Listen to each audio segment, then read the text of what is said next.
Zdravo, poslušalke in poslušalci, bralke in bralci Večera. Veseli smo, da ste znova v naši družbi. To je Večer je zjutraj, dnevno informativni podcast, v katerem vam predstavljamo Večerove udarne novice dneva.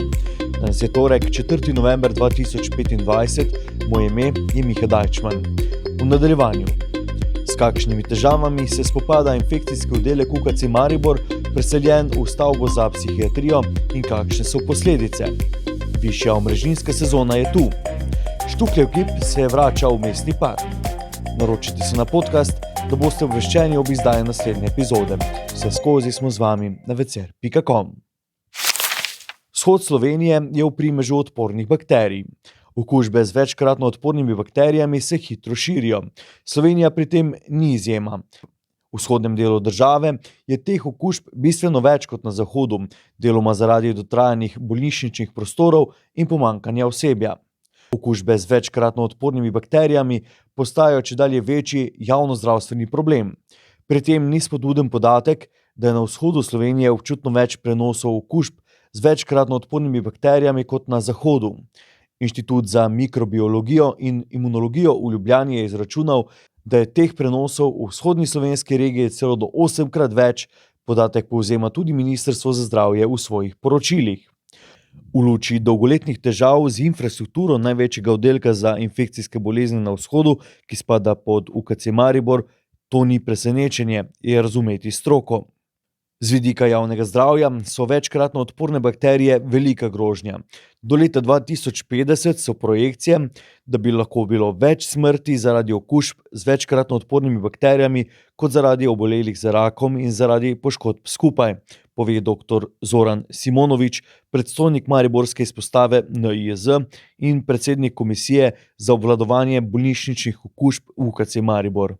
Strinja se, da so prostorske razmere v nadomestnih prostorih infekcijskega oddelka na psihiatriji zelo na meji z vidika možnosti preprečevanja bolnišničnih okužb. Problematično je predvsem majhno število enoposteljnih sob, ki bi imele tudi lastne sanitarije. Večinoma so bolniki v večposteljnih sobah, po 20 jih uporablja iste sanitarije. Temo, ki jo preberete v Večeru in na večer.com, je pripravila Jana Juvan. Še informacija za vaše denarnice. Novembra se je začela višja sezona obračuna omrežnine za elektriko, ki traja do februarja prihodnje leto. To bo v navedenem obdobju tudi prineslo višje končne zneske na položnicah za elektriko. Zaradi zadnjih sprememb reforme omrežnine pa prehod iz nižje sezone v višjo ne bo več tako drastičen. Konec septembra so bile potrjene predlagane spremembe reforme omrežnine, ki med drugim uvajajo sistem 50-70-90. Ta sprememba bo uvedena že z letošnjo sezono in pomeni, da bo tarifna postavka v najdražjem časovnem bloku 1 znižana za 50%. V Agenciji za energijo izpostavljajo, da bodo povprečni gospodinjski odjemalci na letni ravni plačevali od 15 do 20 evrov manj.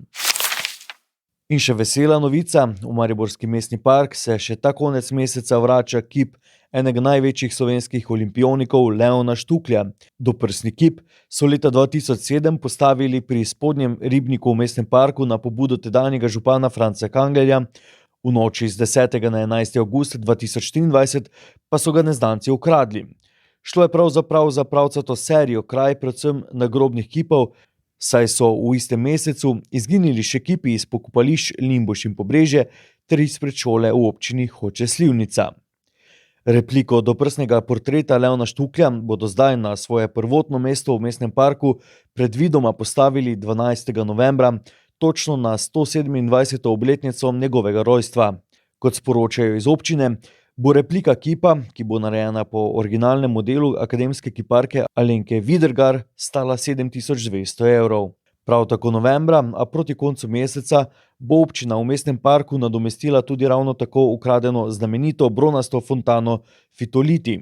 Delo kiparja Vojka Štuheca je iz parka izginilo že leto prej, junija 2022, nadomestili pa ga bodo s kopijo, saj originalnega modela ni več. Novi kalup sta izdelala absolventa magistrskega študija kiparstva na Akademiji za likovno umetnost in oblikovanje Denis Dražetič in Denis Vučko.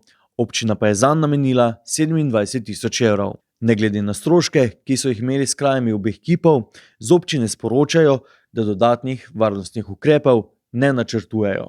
Mestna občina zaupa, da bodo občani umetnine spoštovali kot del skupne kulturne dediščine in da bo njihova prisotnost v parku tokrat naletela na ustrezno mero občutka za skupno dobro. To je bil Večerov dnevni podcast Večerje zjutraj 4. novembra 2025. Z vami sem bil Miha Dajčman. Kakovostno novinarstvo lahko podprete tako, da se naročite na tiskani in spletni Večer, postanete nas sledilec in bralec na družbenih omrežjih, naročnik naših podcastov in newsletterjev. Tako boste podprli novinarstvo, ki prinaša avtentične vsebine, ki jih pripravljajo naši novinarji in jih druge ne boste našli. Želimo, da razumete, kako se vrti svet. Želimo vam odstreti vpogled v čas in prostor, v katerem živimo. Zelo veseli bomo vaših komentarjev, pobud in kritik na različnih kanalih. Se beremo in slišimo.